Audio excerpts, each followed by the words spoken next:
विद्वान और विद्यावान में अंतर होता है। विद्वान कभी नहीं झुकता, वो सोचता है कि मैंने जो पढ़ाई करी वो सर्वश्रेष्ठ है, मुझे में जो ज्ञान है वो सर्वश्रेष्ठ है, मेरे बराबर कोई नहीं हो सकता, मैं सारा विद्वान हूं, इतने पुराण, इतने शास्त्र, इतने वेद, इतने छंद सब मैंने पढ़े हुए, मेरे को सब कंठस्थ है। ये विद्वान की निशानी है। पर विद्यावान की निशानी एक होती है जो गुरु की शरणागति में जाता है, झुक कर बैठ जाता है, और मिलेगा, और मिलेगा, मोती मिलेगा, छाटूंगा और मिलेगा। विद्वान अहंकार में इतना ऊपर उड़ जाता है, इतना ऊपर उड़ जाता है, इतना ऊपर उड़ जाता है कि लोगों की केवल बुराइयां छाटा करता है। और विद्यावान इतना नीचे हो जाता है कि लोगों में से अच्छाइयां निकालना प्रारंभ कर देता है, मोती निकालना प्रारंभ कर देता है।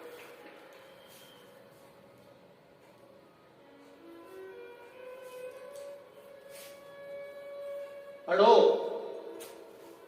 आगे बढ़ो, सारे वेद, सारे पुराण, सारे शास्त्र, सब कुछ तुम्हें याद होना चाहिए, पर निवेदन है विद्वान मत बनना।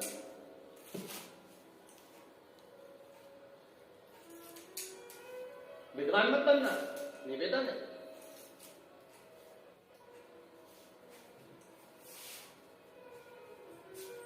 आज एक माता ने एक प्रश्न किया, सुबह 10 बजे की बात। गुरुजी, कोई नारी जरूरी है कि अपने पति के पांव पड़े? प्रश्न था बरहानपुर का।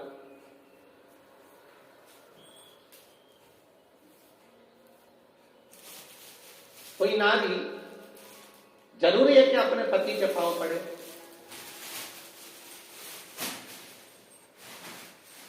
क्या पांव पड़ने से ही सम्मान होता है? क्या पांव पड़ने से ही आदर होता है? हमने कहा ठीक है, मत पढ़ो, पर एक काम करो, केवल पांव पड़ने से सम्मान नहीं होता। मोबाइल चला रही हो और तुम्हारा पति आ जाए तो मोबाइल बंद कर साइड में रख देने पर भी सम्मान होता है।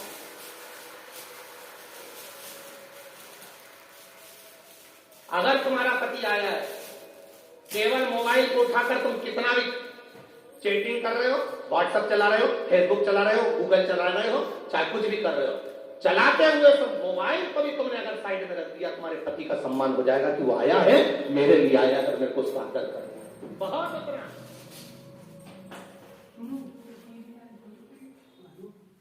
बहुत कितना विचित्र जीवन हो गया साहब, कितना विचित्र। रात को पति पत्नी जब बैठते थे, चर्चा करते थे तो परिवार की चर्चा करते थे।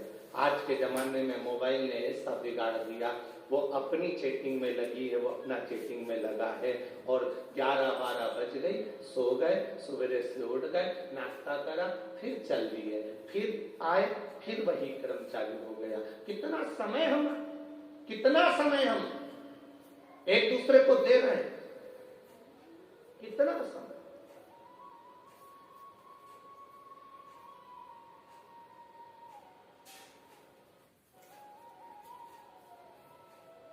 दे ही नहीं पाते।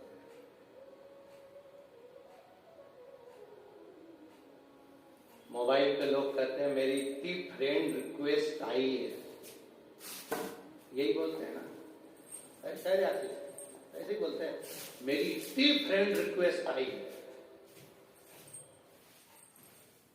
तो हमारी भी एक रिक्वेस्ट है, शिव मंदिर जाइए।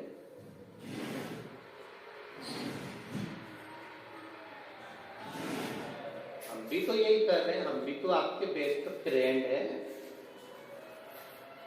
हम भी तो वो ठीक है। अर्चना दीदी वो मोबाइल पे रिक्वेस्ट भेजते हैं फ्रेंड की, हम भी तो यहीं से फ्रेंड रिक्वेस्ट कर रहे हैं। बस शिव मंदिर तक जाओ, एक लोटा जल संकल्प इकट्ठा है। ग्राम अंजन बल्टी, क्या है अंजन बल्टी है, कहीं बैठे हो साथ दिलाइएगा। मैं राजकुमार जादव, ग्राम अंजन बल्टी, तहसील जिला बुरहानपुर, मध्य प्रदेश से। मेरी नातनी जिसकी उम्र 9 वर्ष की है, जब वह 5 वर्ष की थी तब उसे एक बीमारी हो गई थी। उसका शरीर सफेद होने लगा था, उसकी चमड़ी सफेद दाग से ग्रसित हो गई।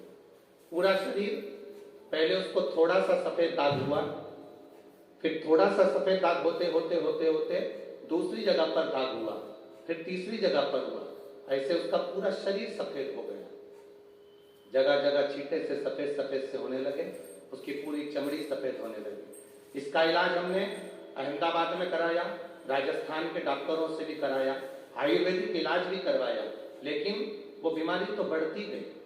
लड़की का जीवन है गुरुजी, पूरा शरीर सफेद होने लगा। अब क्या करें?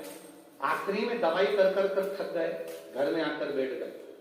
तब हमारी बुआ ने बताया कि टीवी पर सिवरवाला महाराज का शिव पुराण आता है, उसको थोड़ी देर सुनो। शिव पुराण की कथा सुन रहे थे, उस कथा में आपने शंकर भगवान को एक भस्म का प्रयोग बताया था। वो भस्म चढ़ाकर बाल्टी में डालकर उसको स्नान करना था। हमने वो बेटी को कराना प्रारंभ करा, पशुपति व्रत करना प्रारंभ करे।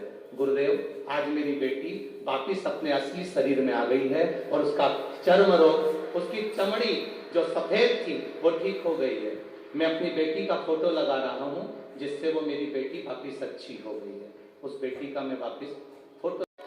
चैनल को लाइक करें, शेयर करें, सब्सक्राइब करें और बेल आइकन भी दबाएं।